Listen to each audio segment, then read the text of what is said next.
Welcome to The Explainer. We're skipping the usual preamble today because, honestly, we've got a story that just dives right in. We're heading straight into the heart of the African savanna. And you might be wondering, what on earth does a spa day actually look like out in the wild? Well, it involves a massive, imposing beast, literally thousands of tiny bloodthirsty enemies, and some very, very unexpected allies. Seriously, just think about it for a second. What happens when a giant, incredibly powerful Cape buffalo is actively losing a miserable, itchy battle against thousands of tiny bugs? Imagine being utterly covered in pests. You're huge, you're strong, but you have absolutely no hands to swat them away. The stakes here are brutal, just surprisingly brutal. This buffalo is quite literally under siege. And this constant, relentless irritation, it drains its energy, it severely compromises its health. It's just a frantic, maddening situation for the poor animal. The reality of that siege, it's a relentless assault. We're talking about hundreds of blood-sucking ticks. They're clustered tightly around the buffalo's ears, packed around the very base of its horns, its neck, its shoulders. Now, those heavy folds of armor-like skin are usually a fantastic defense against apex predators, right? But suddenly, they become this terrible liability when parasites embed themselves deep, deep inside those warm little crevices. And if the biting and the scratching wasn't enough, swarms of flies are constantly buzzing around its eyes and nostrils. It makes absolutely every waking moment a total misery. Okay, let's dive into this. How does the buffalo actually fight back? Well, it tries absolutely everything. I mean everything. It violently shakes its massive head. It frantically flicks its ears back and forth. It throws its immense, heavy weight against rough tree trunks, aggressively rubbing and scratching its body. And finally, it just drops, rolling frantically across the rough, dusty ground. But, despite all of this exhausting, desperate effort, the ticks just refuse to let go. Nothing is working. So totally exhausted and practically defeated, the buffalo makes a tactical retreat. It walks directly into a nearby river, wading out until the cool water rises right up to its belly.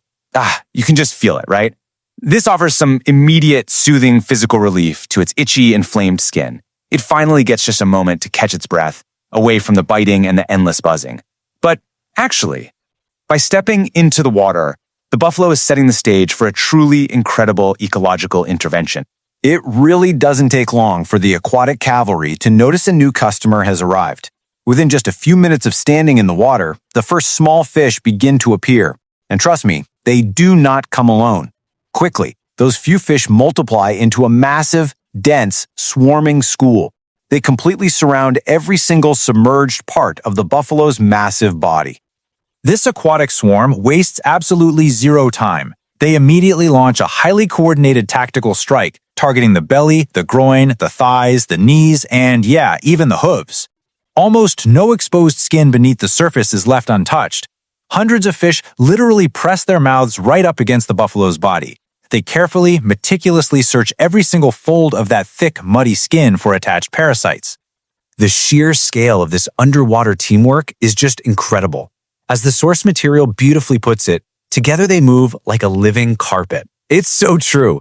As soon as one fish moves away from a spot, another instantly darts in to take its place. They crowd into those exact areas where the ticks are most highly concentrated, pecking and pulling relentlessly at the parasites that are clinging so tightly to the buffalo's skin. It's a spectacular display of coordinated underwater action. But wait, this rescue mission isn't just happening underwater. Aerial reinforcements are incoming from above. That's right, while the fish are working away below the surface, red-billed oxpeckers begin to arrive from the sky. They swoop right in and land directly on the buffalo's exposed horns, its broad shoulders, and its back. Now, these birds are highly, highly specialized for this exact job. They quickly scurry toward the areas with the heaviest tick infestations. We're talking the ear folds, the horn bases, and those really deep neck and shoulder wrinkles. And the evolutionary perfection of the oxpecker's beak, it's astounding. It acts exactly like a pair of surgical tweezers. They probe deep into these heavy infestation zones, and with every precise peck, boom, another tick is swallowed. The birds work rapidly, stepping immediately to the next spot to search for more hidden parasites. Now, what's really fascinating here is the perfectly synchronized dual environment assault that's taking place. Down below the muddy surface, you've got fish working tirelessly on the lower body, scrubbing down the belly, the groin, and the hooves. Meanwhile, up in the dry savanna air, the oxpeckers are totally handling the horns, the ears, and the neck. It is a beautiful, simultaneous, extreme exfoliation treatment being provided by two completely different species at the exact same time. The fish take care of the mud in the lower body, while the birds handle exactly what the fish cannot reach. And after only a short while, the number of ticks drops dramatically. You can almost physically feel the tension leaving the animal. That frantic, chaotic energy from before, the endless head shaking, the desperate rolling in the dust, it all just fades away into the calm, gentle current of the river. The buffalo finally finds absolute rhythmic relief. The transformation is incredible to witness. The buffalo enters this total, complete Zen state. It just stands quietly in the river. The violent twitching? Entirely gone.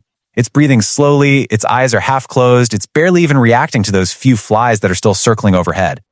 That heavy, maddening burden of the parasites has finally, truly been lifted. So what we've just witnessed isn't merely a quirky little animal story. Actually, it is a textbook example of a core scientific concept, mutualism. This is a specific type of symbiotic relationship where all the species involved actually benefit from their interactions. This incredible wildlife spa day is, at its very core, a perfectly balanced biological transaction. Let's break down exactly why this transaction is so perfect. Honestly, it all comes down to efficiency and energy conservation. Out in the wild, energy is the ultimate currency, right? For the fish swimming below and those red-billed Oxpeckers perched up above, this is a highly nutritious, totally free meal that requires absolutely zero hunting. And for the buffalo, well, it gets a life-saving cleaning service that costs it absolutely zero energy, greatly reducing a massive parasitic burden. Everybody wins. Which brings us to this incredibly powerful thought from our source material. In nature, survival is not always built on conflict. We so often think of the wild as just predators and prey, just a constant, vicious, bloody battle of tooth and claw. But survival often depends on simple, entirely unexpected partnerships like this one. Partnerships that truly, genuinely benefit every single species involved. And when we zoom out to the bigger picture, we see how this beautiful coordination in the river does far, far more than just help one itchy buffalo. Without these tiny, highly specialized interactions, the mighty savanna giants would eventually succumb to disease and sheer exhaustion. And if that happens, the entire food web starts collapsing. The fish, the birds, the buffalo, they are all interconnected cogs in a much larger, vital machine of ecological harmony.